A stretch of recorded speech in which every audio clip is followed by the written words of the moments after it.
I'm going to try and use this. It's not routine for me, but let's see. Does that work? Oh.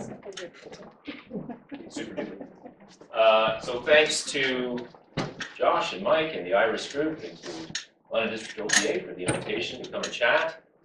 Now you set the bar a little bit high, Mike, by saying it'll be a fantastic discussion, but I do hope it'll be a thought-provoking discussion. What I'm hoping is for us to take, I'm going to run through some thoughts here, some of my own thoughts on this whole opioid thing, about half hour, probably, give or take, 35 minutes. And then I hope that this stimulates a little bit of discussion, perhaps around what our role as physios might be in this whole discussion. So what I'm hoping to do is encourage us to think a little bit more rationally, a bit more balanced around really the breadth of this whole opioid crisis issue. Let's take a bit of a deeper exploration around our current state of what we know about opioids for pain, how well they work, and physio. And then perhaps we'll finish off, and this is where I'd like to have some discussion, maybe around the role of PT in this whole kind of these crisis discussions. Now, I think intentionally, I need to be clear that in this case, I have no disclosures. I don't get paid by Big Pharma or anything like this, which may be why I'm able to do these kinds of talks. However, I will say this, I'm actually quite sincere when I say I'm neither pro-opioid or anti-opioid. I'm not pro-medicine, anti-medicine. I'm not pro-pharma, anti-pharma. I'm pro-patient. And at the end of the day, I think that's probably what gets me the most in a lot of discussion around this issue. However, I'm not unbiased. And I think I need to be clear about that. Anyone who knows will know that I have several examples of things that I've been quoted in or done. I've actually been slightly more vocal on this than I normally would be. I normally tend to stay fairly neutral in these things, but I've struggled with some of the sort of rhetoric around some of this discussion. I will say, however, I wish that they didn't choose some of these headlines. It is what it is. I'm going to go and learn how to speak to the media a little bit better in a few months. It's certainly not hard to understand why this has often been on the tongues of many. Through 2017, it dominated much of the news and discussion. You really couldn't turn on the news or flip open your phone or whatever without seeing some kind of story around the opioid epidemic or the opioid crisis. Time magazine, I mean, it's all over the place, and really, like, quite dramatic photos, I would say. And certainly, physios haven't been neutral in this. What are the opioid manufacturers doing besides marketing doctors? 2, PT is the alternative for pain relief. Get PT first. I actually just pulled these off. It took me about 3 minutes to pull these off. Stop popping opioids, get physical therapy. Avoid addictive opioids, choose physical therapy. Should you choose PT or opioids? PT, CACB. Very clever. Opioids are for short-term post-surgical events, never intended to manage pain, so no to opioids. Yes to get PT first. Every day, 2,500 American youth use prescription pain meds for the first time. Then in bold, a bit of a logical leap in my mind, opioid pain meds are killing us. I'm not quite sure how we got from here to here, but fair enough. So physical therapy is a healthier alternative. These are all part of the Get PT First hashtag movement. Obviously, I don't fully agree with all of these as we go forward. Because there's a big question here. If we're going to stand up and say, we are the effective alternative to opioids, we should probably make sure that we actually are effective, at least more so than opioids. And, truth be told, we're not.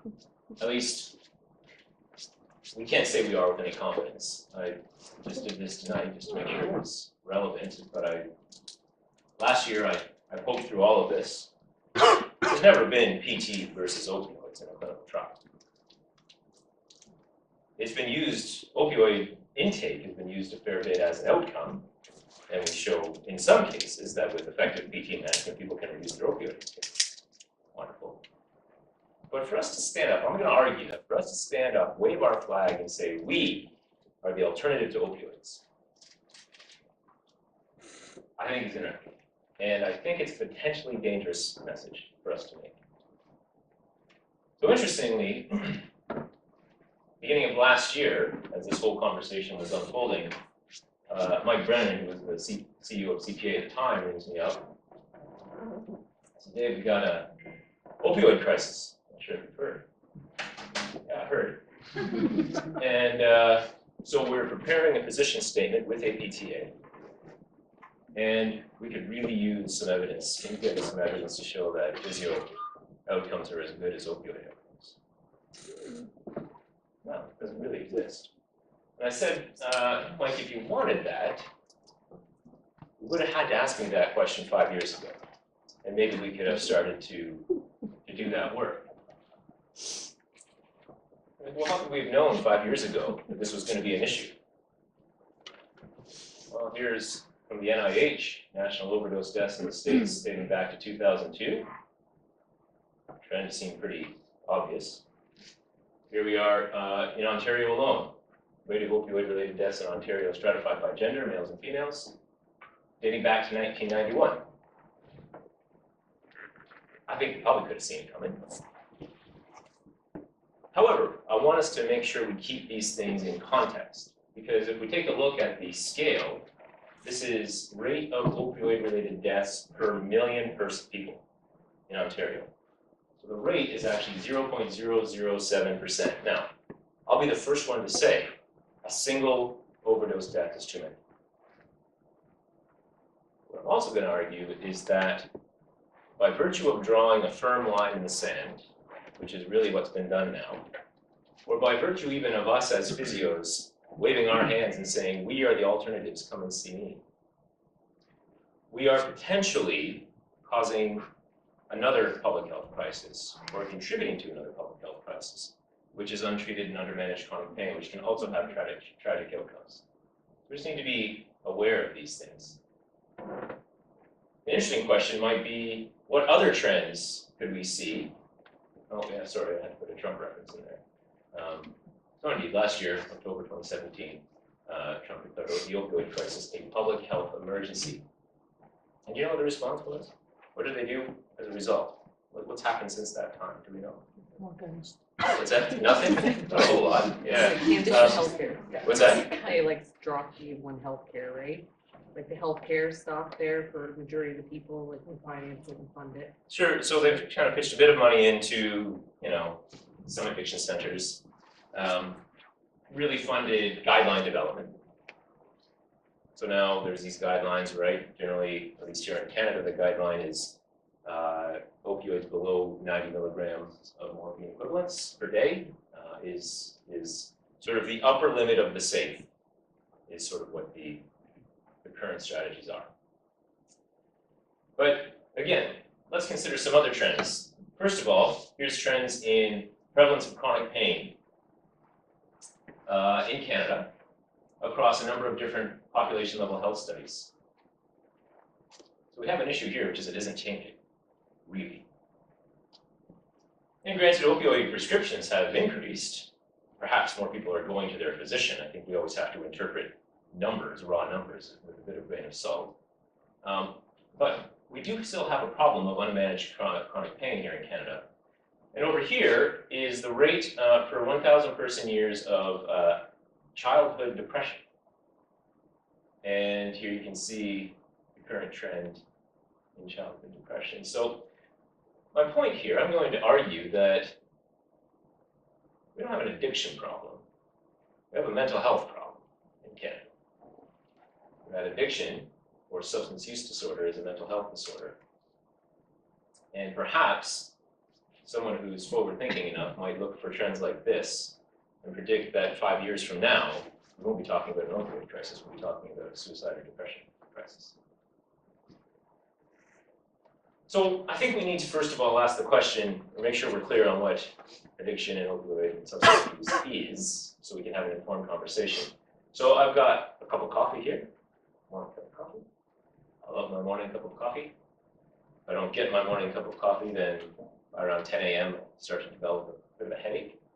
It's getting a bit worse until I go and find my cup of Joe, which is why Mike always has the coffee on for me in the morning before I came out and I come in. Am I addicted to coffee?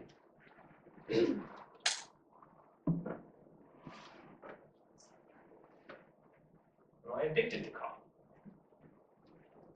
Who thinks I'm addicted to coffee? No, pretty brave, that's fine. All right. And perfectly reasonable response. And why? For those who say, why? What are the signs that I'm addicted to coffee? You have physiological dependence on it. You have Sure. like physical changes when you don't receive it. Yeah, experience what some might consider withdrawal symptoms when I don't receive it, right? For those who say, I don't have an addiction to coffee, why would you say that? Probably didn't put their hands up. Why do I not have an addiction to coffee? Well, it just kind of goes into that conversation we had about addiction versus dependence, so whether like addiction we can't talk about was performing irrational behaviors in order to obtain a substance or whatever it is that you're seeking. And I have to knock doors or kind of rob people's coffee out of their hand in order to get your fix, so to speak. So, which is great about this is you can see that learning actually happens because we had this exact conversation. So, thanks, Steve. He's a plant. Yeah, I know. That'd be awesome. Right, so I think we need to be cautious in conflating or confounding things like tolerance and physical dependence with psychological dependence. So I'm going to argue that I'm not addicted to coffee. I use it for its intended purpose. I don't drink it so much that I'm doing myself harm, as far as I know. I don't, inject it, crush it, stick it into my vein directly, although some days I feel like I wish I could. I don't neglect to pay my mortgage or my rent or my electricity bills or spend time with my family because I'm fixated on getting more coffee. Steve says I don't tend to rob coffee shops, as far as you know. So I want us to make sure that we're super crystal clear. This is a little bit hard to see. Maybe I'll just read some of them, but what we've got here is a screening form that lays out the DSM-5, the current criteria for substance use disorder. And up top here, we've got things like taking opioids in a larger amount than intended. We've got things like persistent desire or unsuccessful efforts to cut down. A great deal of time is spent in activities necessary to obtain the opioid or the coffee. Craving or a strong desire to use it. Recurrent opioid use resulting in failure to fulfill major role obligations at work, school, or home. Continued use despite persistent or recurrent social or interpersonal problems, and a whole host of others. I'll bore you by reading them all. The point is, addiction, substance use disorder, is a diagnosable mental health condition. Let's make sure we're aware of that. You can flip open the DSM-5 and you will see the criteria for substance use disorder. Physical dependence is not mental health disorder. You'll develop tolerance and dependence to all sorts of things, right? You'll develop tolerance to living in a Canadian winter. Some of you have. Right? You develop tolerance to exercise and exertion. These are all perfectly normal. You may even become physically dependent on certain things. Caffeine perhaps is one of them. Right? There are other things out there. But presumably, and I think that I don't use coffee out of control. And if tomorrow some really compelling study came out and said, coffee is killing you, stop it now, I could probably cut down over time. I don't feel like I need coffee that much. So there are really some important differences here that we need to be aware of. It's interesting just how long, I know when I was just near the end of my own clinical career, how much time I spent talking about these things, because I'm not a physician. I shouldn't really want to talk about this. I actually found myself talking to physicians about these sorts of things, which is that things like tolerance and physical dependence, where you get to the point where with tolerance, anyone who's opioid naive will initially get quite a strong reaction, usually when they first take one. But after a week or two, that reaction will level out. You'll need a little bit more of the drug to get the same degree of pain relief. That's normal. That happens almost with every medication that we take. Physical dependence would be something where if you were to stop it cold turkey, there would be a physiological reaction and you'd probably develop some withdrawal symptoms. But that doesn't count as addiction. Psychological dependence is this whole thing that I just listed off. That's a disease. And then we've got this other term that sort of floats around the psychological world of pseudo-addiction, which would be this phenomenon in which people are exhibiting drug-seeking behaviors. Maybe they're buying it off the street, maybe they're even stealing it or stealing it from family members, but they're doing so because they need more pain relief. They're still looking for it for its intended purpose, and the idea being that we may be seeing more signs of pseudo-addiction now because people are getting so restricted in the level of opioids that are available. Now, this is a really hard one. Not everybody buys into pseudo-addiction, and it's really hard to identify because it's really difficult to discriminate between true addiction and pseudo-addiction. But you can imagine that this would make sense. The person who perhaps is forced to turn to the street to buy their drug, not because they're looking for a high, but because their pain isn't being managed. Hold on, let me back up for a quick second. So, context to lead into the next slide.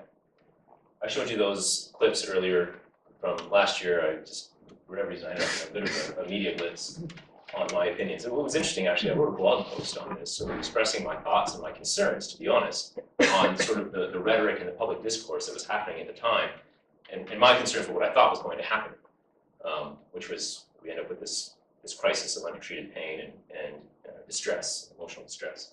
And for whatever reason, CBC happened to pick it up. I'm not sure why. I caught my blog, and so I ended up on all these media outlets. Now, having done that, I went through 3 or 4 different interviews, and what was interesting is, after that, the emails I started getting. And I just, to share a few of them here, I'm just going to read them out. When I was reading the text version of your interview, you mentioned most people who I see nowadays with chronic pain will tell me that they do have a suicide plan somewhere. This is something I've also thought of. I'm not proud of this, Dave, but there was a time when I was in bed most of the days, curled up sometimes with uncontrollable crying, thinking I was all alone, thinking, why me? Thinking no doctor would treat the family dog like the way my neurologist doctor, I'm going to take the name out, blank, treated me. Yes, Dave, life was that bad, and I never wanted to be put in that situation ever again. And don't get me wrong, I'm not thinking about suicide, but for many, and I did explain this to, I actually took it this time, doctor. The province of Ontario should make doctor-assisted suicide legal in Ontario, just for ODSP patients using these newly delisted prescription opioids, because the last thing you want to do is end up in some hospital ward drilling out the side of your mouth because your suicide plan got messed up. Said over here. I'm finding my many strategies to cope no longer match my pain levels. The tunnel vision and/or deafness of doctors and slowness of certain medical bureaucratic processes have made me consider joining the group you identified who turned to the streets to obtain possible relief. Not my first choice, and long avoided. Well, it's actually a close personal friend. I do have a suicide plan, and it sits high on a shelf on one of my bookcases. I've discussed it with my husband. He's prepared to help me should it ever come to that. But I'm pleased to say that it's collected dust for the past several years since my pain has been controlled, thanks to a combination of medication and mindfulness. This one came not a month ago. I don't consider suicide an option I want to act on, but when you face the complete hopelessness of getting appropriate medical care for as long as I have, along with the kind of pain that induces deep despair, it becomes a pragmatic alternative. As you can imagine, I have to actually respond to these in quite a careful way. I can't really sit with documented evidence of suicidal ideation in my email without showing that I've responded. And I have. But the point here is that somewhere along the way in all of this discussion on opioid crises and epidemics, we've forgotten, it seems, about the people who actually legitimately depend on these things for quality of life. I wish I didn't keep getting these. I wish I didn't have to share them with you.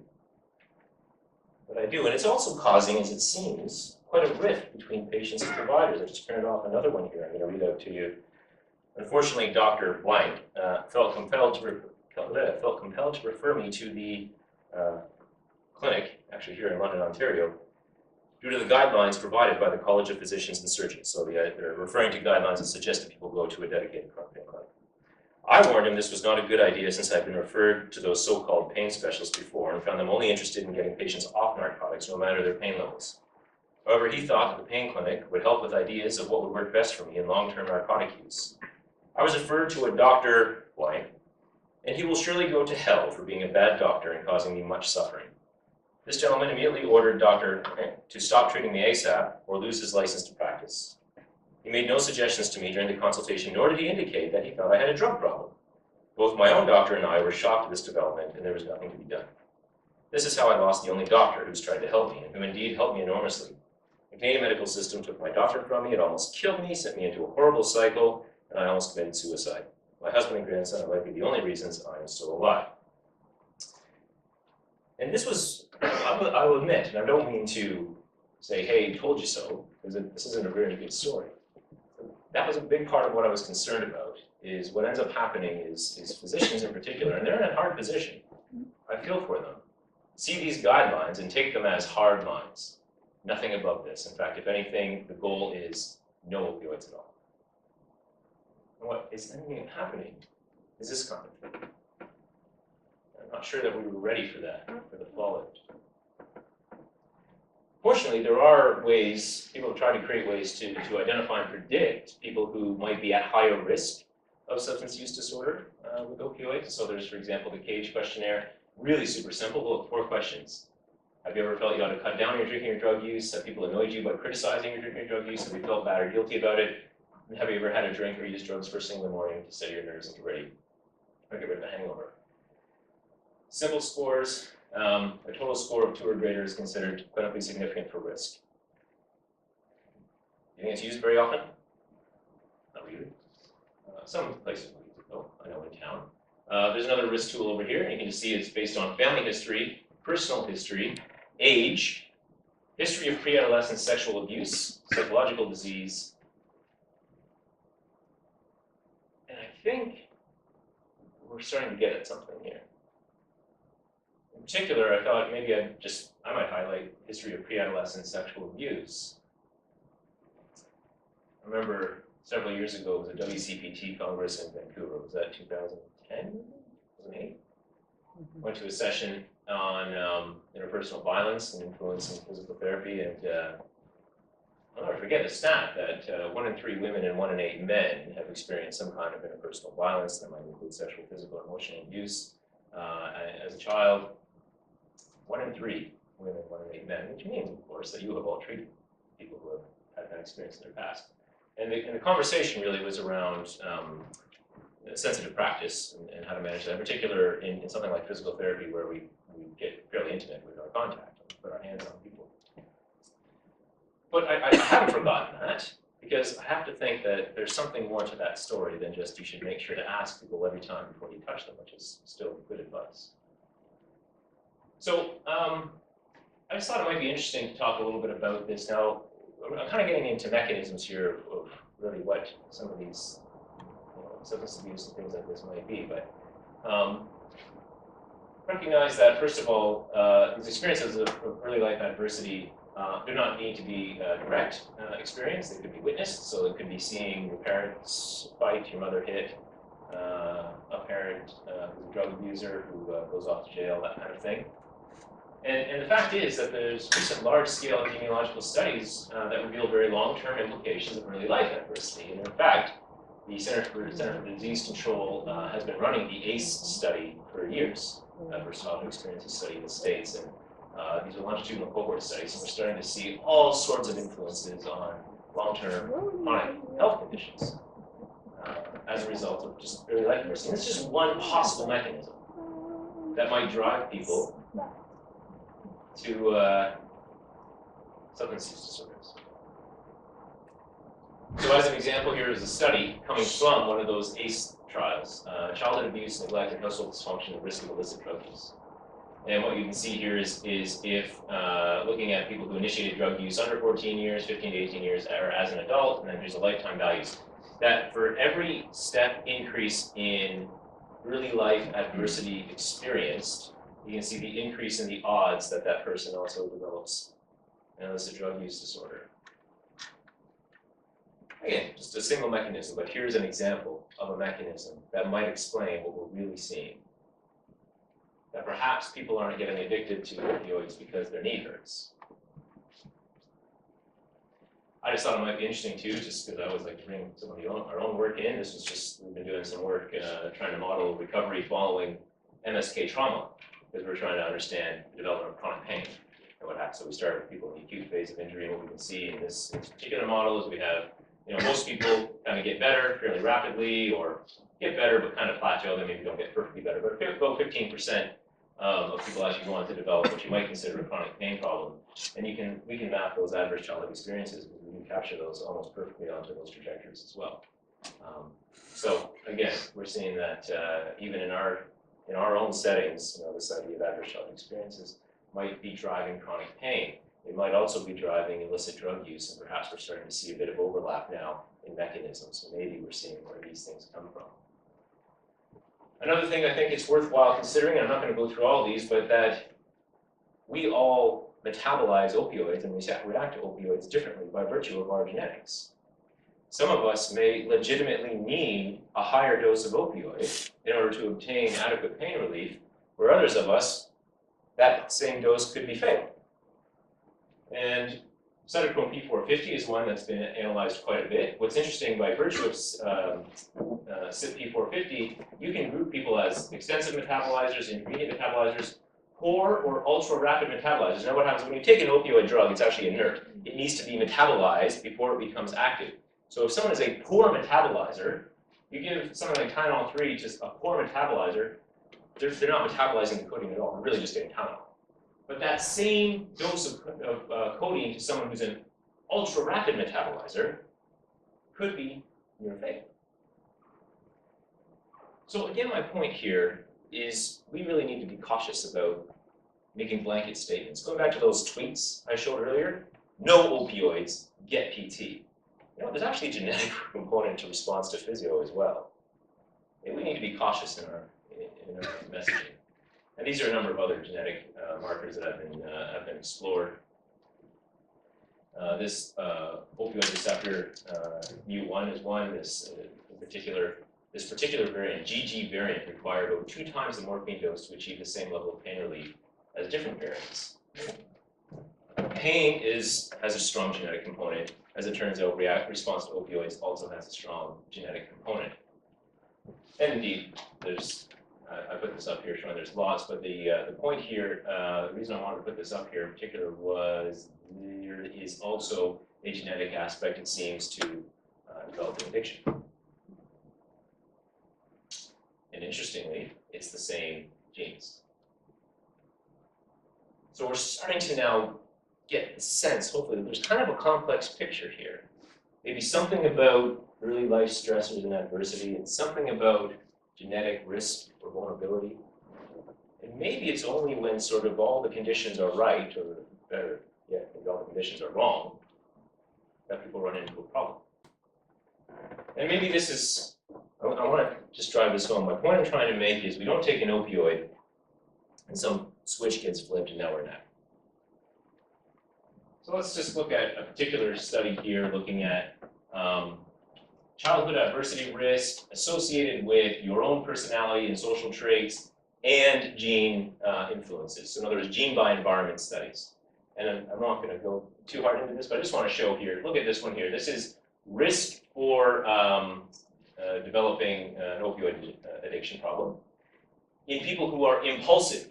Now, people who are impulsive and have that G carrier, remember I said that GG carrier of that opioid receptor gene, okay? So they have an impulsive personality, and they're a G carrier, and had a number of early life adverse experiences, are at greater risk of developing addiction. Or on the other hand, people who experience authentic pride. I don't know what that is, but I would love to experience authentic pride. And have the right gene, and didn't have that many early life experiences, are at lower risk. Let's take it one level further, and we'll take again a look. There's that exact same gene once again, and there's that G allele carrier again. But in the Asian population, if you have that G allele, you're more susceptible to opioid or heroin dependence. Again, a gene by environment interaction. And here's my sort of take-home point. G carriers of this particular polymorphism of mu opioid receptor react more strongly to early life adversity, and in impulsive Asians raise the risk of opioid dependence. practice. This is a tangled web. So again, and I keep coming back to this, I just want us to make sure that we are sort of educated, and perhaps we can go out and advocate on behalf of our patients, where we can say, you know, that just that line you've drawn, that 90 or 85 line, you're missing the point. You're missing the picture. And perhaps this may be the biggest take home. Now, before any of you stick your hand up and say, Dave, pain is never just purely physical, trust me, I know. Hopefully you get the point here, that people are not addicted to opioids because their back hurts or their knee hurts. That it may have something to do with their genetic makeup, their prior life stressors, their personality traits. This isn't simply, you should see physio instead of taking opioids. There's so much more to this story that unfortunately has been glossed over. And so I like this paper that Mary Lynch and Joel Katz wrote last year in response to what they also saw as a lot of what's ended up being political rhetoric. This has become a political issue. This is no longer a healthcare issue. The opioid addiction crisis, the opioid crisis became a political issue through last year. Frankly, before, it's actually quite fascinating to see how public winds or discourse changes. Before the Me Too movement took over sort of the public mind space, if you don't remember, prior to that, the opioid epidemic was primarily in the public mind space. It's interesting to see sort of how things shift. But at the time, really concerned about how this opioid crisis has become really a hot button political topic. And they make these 3 points. A significant subpopulation of people with chronic pain do benefit from opioids with a reduction in pain, and their access should be preserved.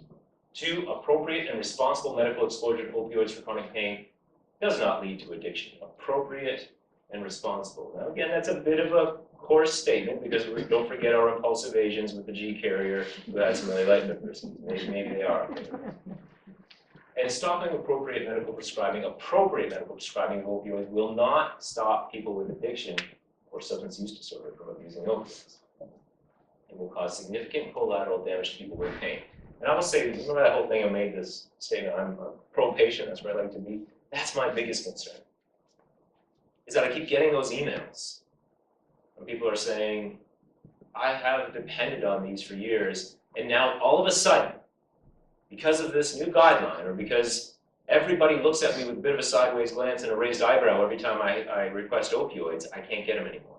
What else do I do? And do you think I can really, honestly, do you think it's right for me to say, well, you should just go to physio? Put some TENS pads on you, get a nice hot pack, maybe ride a bike. I know I'm being a bit facetious here, but can I respond that way? Could you respond that way? Do some yoga, do some Tai Chi. It'll be fine. These people who are really strong about this on Twitter, I would love to be, I try to stay off of Twitter now because it's kind of irritating me. I had a bit of a troll issue last year, so I just did that almost. But man, I would love to say, like, really? So are you telling me that I should tell this patient to get off the ledge and come back in and do some downward dog? Think about the message we're trying to put out there. So I'm going to pitch a message. This actually is sort of my own thoughts. CPA also has a message, but it's not quite as nuanced, I don't think. So let's first of all accept addiction is a growing problem. And I would argue that mental health disorders are a growing problem. But not all people on opioids are addicts. And I would say that we, as one of the primary providers of people in pain, right? That's one of the number one reason people come to see us is because of pain. So we have a role here. Whether you think, oh, I'm not part of the opioid discussion, you are part of the opioid discussion because your patients are involved. But maybe our role can be fighting against the misinformation and the rhetoric. Why can't we be advocates for our patients and for responsible pain care? We're actually in a very good position. I'm thinking I'm really talking to the clinicians and the physios here, because we don't prescribe opioids. We actually have no stake in that game. So in fact, I'm going to tell you we are in the perfect position to advocate on their behalf for responsible pain management and good access. I think it's fair for us to say we are a reasonable option as a non-pharmacological pain care, and probably we can help to reduce opioid intake. That's what that research says. The research says we might be effective at reducing the number of pills people take. let's hang on that. Let's not say we're the alternative, but let's say perhaps when we function well in conjunction with other approaches and forms of pain care, people will actually get better. But hopefully we can accept that some people will legitimately require long-term or high-dose opioids. And that we, even clinically, I mean, I don't know what's going to happen the next time you see a patient. I hope that when they tell you they're on opioids, you don't immediately sort of flash that raised eyebrow across your face. But maybe you can be sensitive to their needs and willing to learn how to work with opioids rather than against it. And listen, if a better medication comes out tomorrow, cool, great, I'm all for it. But really, right now, this is the best we have. I would also say that if we're going to fancy ourselves primary care providers, which means people could rock up without having gone through their physician, we probably need to be educated about risk and signs of substance abuse disorder, and we make sure we have a plan to act on it if problems appear to arise, just as exactly the same way if we're going to screen for other mental health disorders.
So with that, thanks. There's all these various ways to connect with me if you really want to. And all that silly academic stuff that we put on. So I want to stop there.